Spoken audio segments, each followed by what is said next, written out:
What day is it? It's Vinnie Moore Day! Vinnie Moore with this beautiful Ibanez.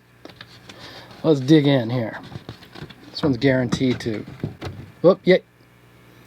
From my lips to God's ears, Chet Thompson, inventor of the upside down guitar technique. That's all you had to really say, right?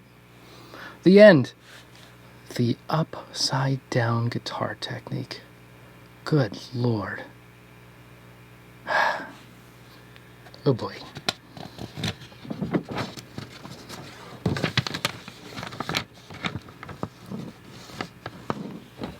I need more space.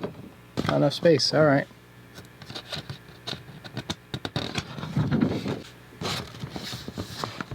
I don't remember these pedals, but that is really ugly. These Ibanez's over here. Huh. Practically, like in practicality terms, that seems great. Especially for the time, but ugh. That's horrible, hideous. That's hideous. Okay. Oh, here we go. The awards. Yep. The award show. Metal God in Waiting. Vinnie Moore. Beat out Paul Gilbert. All right. Top of the Rock. Steve Vai. Beating out John Sykes. When are we at? We're at 1988. Nah, I cannot let that one stand. So if Vinnie Moore beat out Racer X Paul Gilbert, that's fine. If Steve Vai, outside of the year of Crossroads, and maybe some DLR stuff, but if he beats out John Sykes, not cool. That's wrong. Incorrect. Blues Power, Eric Clapton over Robert Cray, racist. Fusion, Joe Satriani over Larry Carlton. There seems to be a bit of category mix-ups there. I mean, you could call Joe Satriani Fusion, but really, he's not Fusion. That's not fair. Man on Bass, Billy Sheehan over Steve Harris. All right. Songwriter of the Year, Desmond Child, for sure, in 1988. Comeback of the Year, Whitesnake. Fair point. New Band of the Year, Tesla. Beat out Cinderella. Okay, that's fair. MVP. Oh, look at this. Richie Sambora and Steve Stevens. How can you really go wrong with either of those guys? I would have to go with Richie Sambora, though. Only based on his singing and songwriting, bringing home like Wanted Dead or Alive and stuff, too. But, Steve Stevens, that's a tight one. And Guitar LP of the Year, Whitesnake, 87. There you go. Guitar Solo of the Year, Suicide Solution Live from Randy Rhoads. Is that when Tribute came out? Did it come out that late? Still of the Night, Sykes, yeah. Wanted Dead or Alive, Sambora, yes. Dream Warriors, yes. Here I Go Again, yes. Frenzy, Paul Gilbert. So much good stuff in 87 and 88. That's the hot zone. Crazy Train. Big Trouble. Oh, so, yeah. Oh, yikes. This is David Lee Roth era. And, yeah. Look at this. I don't even know if you can see that. Look at this. Look at the lineup of guitar solos. That's nuts. Nuts. KMD amps. I feel like, did Richie Sambora own the company or something? Because why is he playing KMD amps? That's a hard one to swallow. Hard one to buy. All right, Vai and Satriani. Lovely.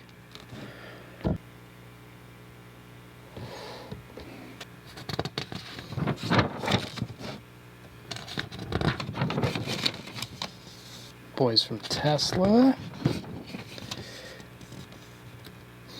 So I like Tesla. They're cool. They have good songs. I think it came down to a singer thing that I wasn't over the moon about the singer. But still, good songs. So Desmond Child. He was the go-to guy for like Bon Jovi, Rat, Aerosmith. Wrote all them big hits. That's why everything started sounding the same. Because the same guy wrote it. Shouldn't be a shocker there. What is this? Art? I'm going to pull this up again. Thoroughbred music. Art versus money. Now look at this dude. Did they, they didn't have Photoshop. Were those his actual glasses? His name's Bruce Shea. What does Bruce have to say? I admit, money speaks louder to me than it used to. But here's how I look at it. I will play what I need to play and make sure this continues.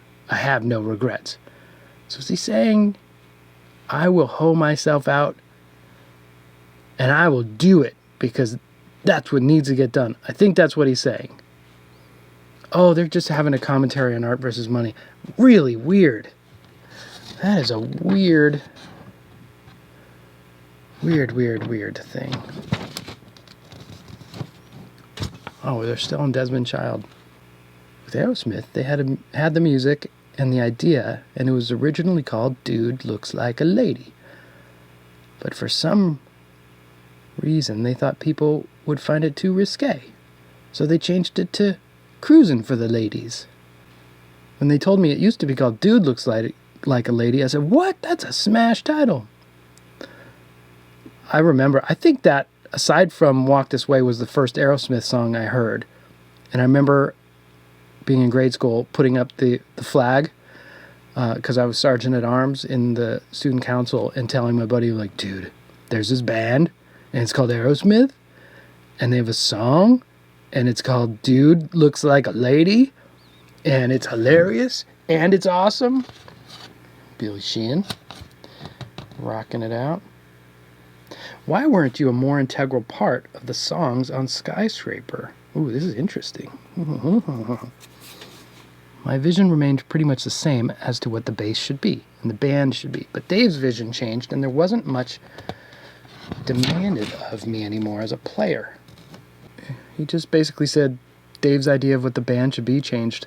I'm proud of the playing on the record. Steve was there to coach me, and I challenge anybody to find a rushed or dragged note on there. I think his bass playing's great on Skyscraper.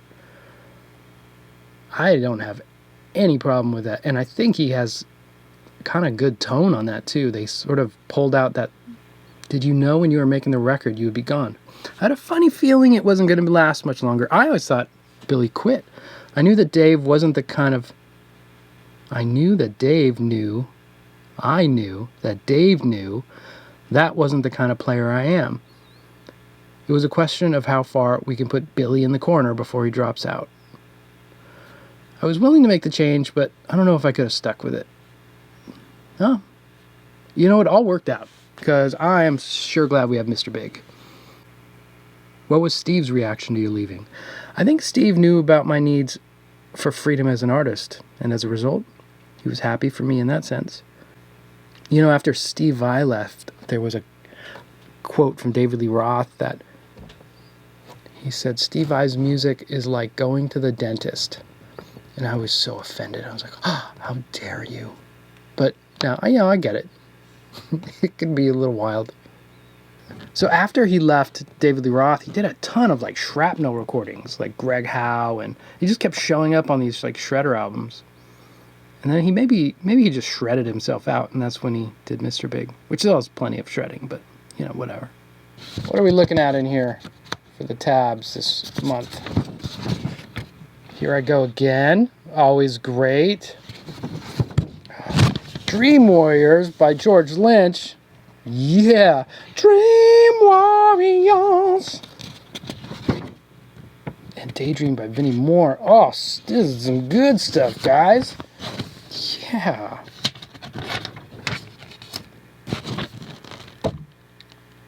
Awesome. That is just the coolest.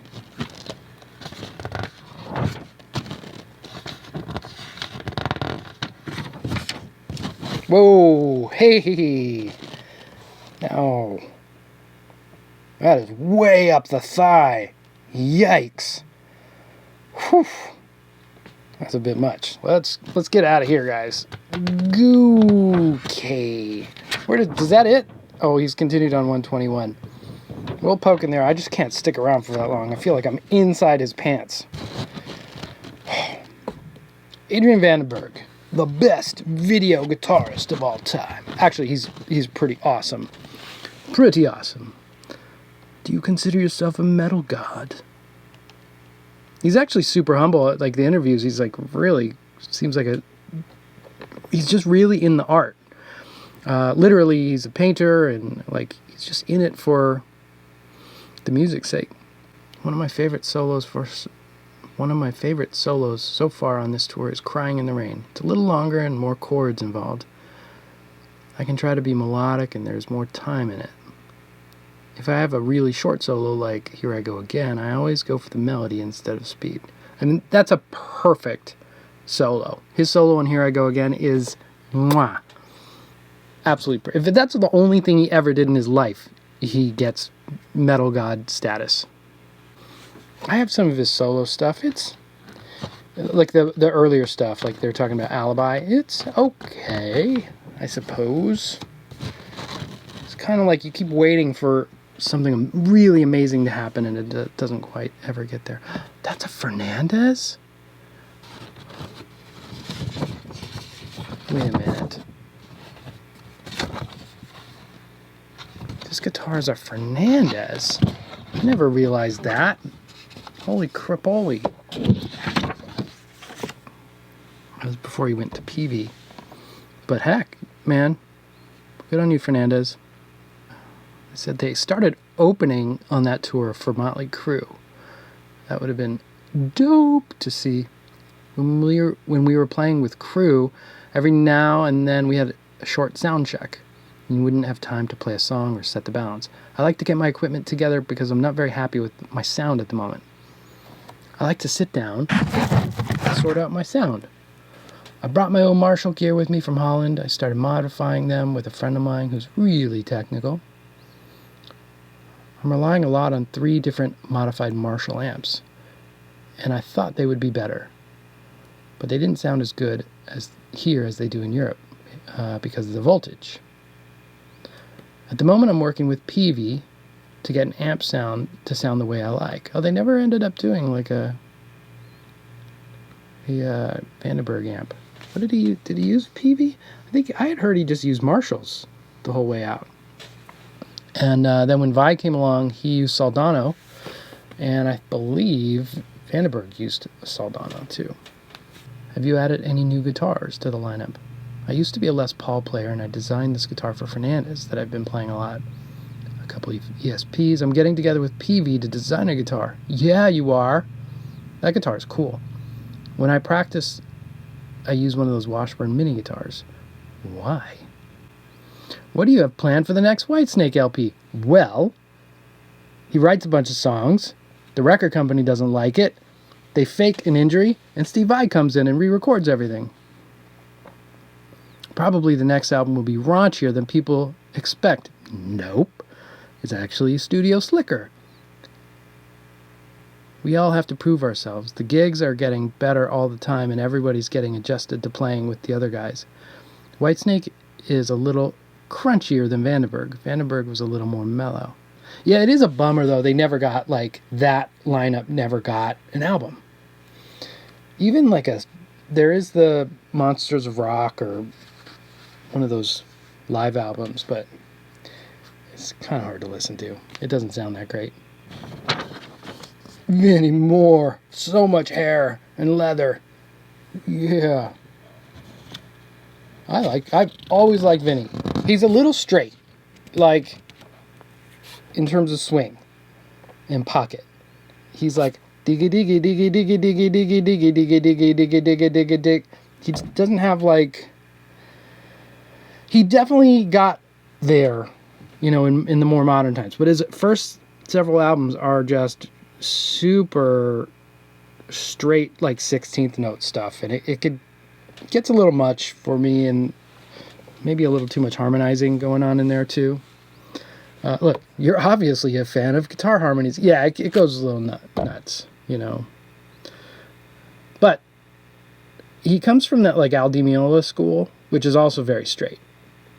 It's just when you put it in metal, where the drums are so straight, it's like, it can be kind of stiff. What does speed mean to you? There are 3 elements: melody, feeling, and then technique. To me, the technical stuff is the least important. First, you have to play with feeling and melody, and if you don't have that, you could be the fastest in the world, and it's terrible. I recommend that kids first learn to play with feeling, and then play melodically and worry about speed last. Yeah, no one's going to listen to you, Vinny. No one. Oh. Shout out Tony McAlpine. Oh yeah. One day. I like that black gem with the pink pickups. That's cool. But I think I really want a yellow one. A yellow one. That would be great. Living on a Prayer. Ooh, so good. Rockchon. This is when Bob Bradshaw hooked up with Rockchon. Started building cool stuff. And Lukather had this cool 2-tone hair going on. Look, he's like a kid. And just such a sweet, sweet Valley Arts guitar. Sweet, I say. All right, the final. Oh, record reviews. Big Generator from Yes. I love that album. Electronically blissful. That's exactly what I would say.